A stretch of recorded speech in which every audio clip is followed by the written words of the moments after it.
và sau đây ông có đồng ý mà sao cũng mà cần channel crypto nằm goal của nhóm và ngày nay nhầm thưa cả live to cái là graphic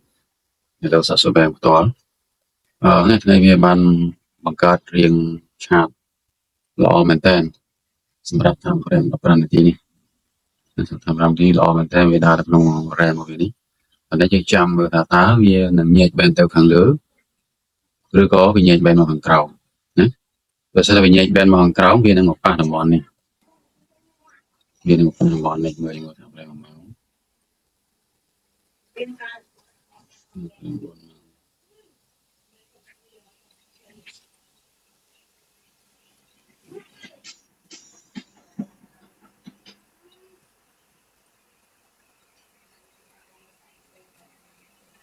នេះវានឹងមកប៉ះតំបន់នេះណាបើសិនតែមកវា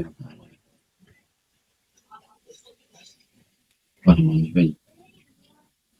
នឹងបើសិនវាញែកបែនមកខាងក្រោម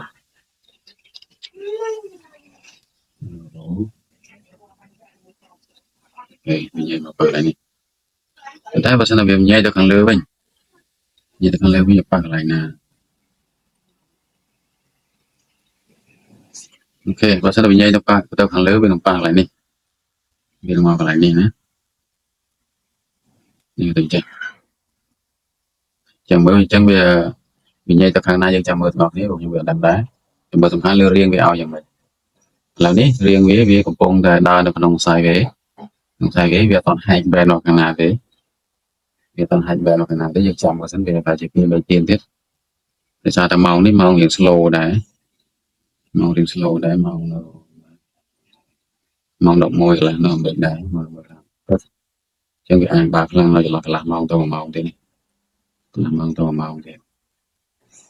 ពេលកន្លះម៉ោងទៅម៉ោងទៀតវានឹងហែកទីផ្សារមកទីនៃតំបន់ខ្សែវារបស់វានេះ hello 15នាទីវាកំពុងខ្សែវានេះអញ្ចឹងយើងចាំមើលទាំងអស់គ្នាតើវាហែកទៅខាងណាមាន scenario ហ្នឹងបើសិនវាហែកទៅខាងលើវានឹងប៉ះមកកន្លែងនេះណាបើសិនតែវាហែកខាងក្រោមវានឹងប៉ះមកកន្លែងនេះវិញ